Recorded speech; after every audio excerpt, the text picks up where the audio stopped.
हुन त Xpulse 204V नेपालमा अफिसियली रिलिज भएको 2 महिना भयो। त्यही पनि हाम्रो फेसबुक पेजमा हिरो Xpulse 204V किन्दैछु, यसको मेन्टेनेन्स कस्ट कस्तो पर्ला, एडभान्टेज डिसएडभान्टेज कस्तो छ, माइलेज कति दिन्छ र रिसेल भ्यालुको बारेमा पनि केही भनेर सबै डिटेल्सहरूलाई इन्क्लुड गरेर रिभ्यू गरिदिनु न भनेपछि आज हामीले यसै चिजलाई मध्यनजर गर्दै हिरो Xpulse 204V को डिटेल रिभ्यू लिएर आएका छौं। भिडियोको अन्तिममा यो बाइक किन्न कतिको उपयुक्त छ भनेर पनि म भन्ने नै छु।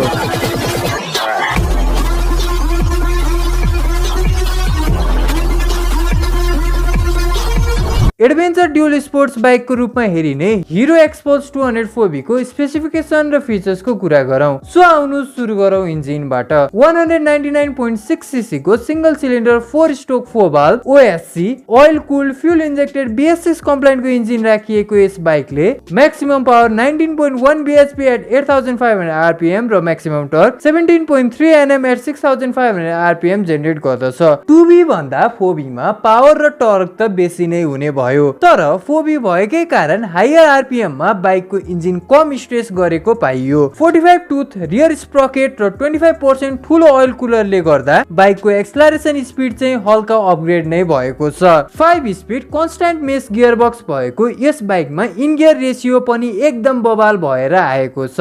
अब कुरा गरौं डिजाइन को बारेमा। डायमन्ड टाइप च्यासिस मा बनेको हिरो Xpulse 4V मा खासै मेजर चेन्जेस भने भएको छैन। Adventure inspired styling, dual tone graphics र 21% इम्प्रुभ हेडलाइटले 2V भन्दा 4V चाहिँ अ लट बेटर नै देखिन्छ। स्टार्ट र इन्जिन किल स्विच भने अहिले हिरोले इन्टिग्रेटेड गरेको छ। टायर्स र ब्रेकिङमा हेर्नु पर्दा फ्रन्टमा 20x20 को 21 इन्चको ड्युल पर्पज ट्युब टायर राखिएको छ भने रियरमा 120x80 को 18 इन्चको ट्युब टायर युज गरिएको छ।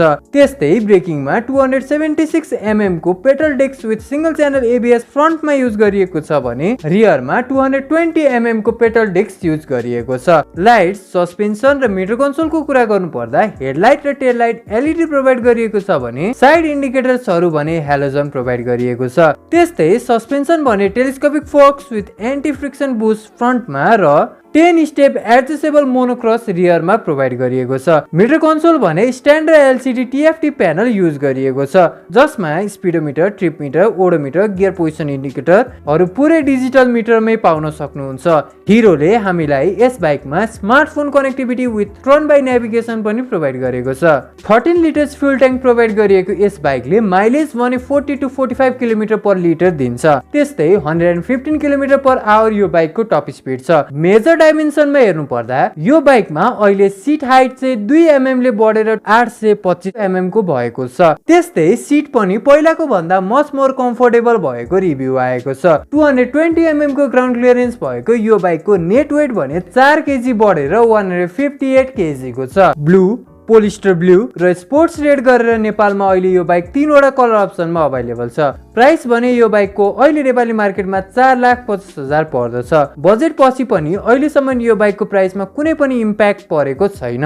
त्यस्तै यो बाइकको एडभान्टेजेसहरुमा हेर्नु पर्दा better top end performance, relax अनि स्ट्रेस फ्री इन्जिन, एकदम कम vibration, most affordable bike in adventure segment, features loaded, fresh colour जस्ता नै हुन्। त्यस्तै डिसएडभान्टेजमा हेर्नु पर्दा गियर इन्डिकेटर हल्का ल्याग गर्नु, higher seat height, pillion rider हुँदा राइडिङ एक्सपिरियन्स त्यति मजाको नहुनु र ओइल लिकेजको प्रब्लम पनि कसैलाई देखिएको छ भन्ने रिभ्यू आएको छ। फाइनली अब कुरा गरौँ यो बाइक किन्न कतिको उपयुक्त छ त। अरु एडभेन्चर बाइकहरु भन्दा हिरोको स्पेयर पार्ट्सहरु सस्तो नै हुन्छ, त्यसैले मेन्टेनेन्स कस्ट पनि कम नै छ। त्यस्तै यो बाइकको रिसेल भ्यालुको कुरा गर्नु पर्दा 2,75,000 देखि 3,25,000 सम्म परेको देखिन्छ। Most affordable with features loaded भएकै कारण हाइवे, अफ रोड र सिटी एरियाहरुको लागि अलराउन्डर बाइक खोज्दै हुनुहुन्छ भने यो बाइक तपाईकै लागि हो। तर तपाई यदि सिटी राइडको लागि मात्र यो बाइक किन्दै हुनुहुन्छ भने म तपाईलाई यो बाइक सजेस्ट गर्दिन, किनभने यो बाइकको टर्निङ रेडियस चाहिँ कम्प्यारेटिभली अरु बाइकको भन्दा अलि हाई नै छ।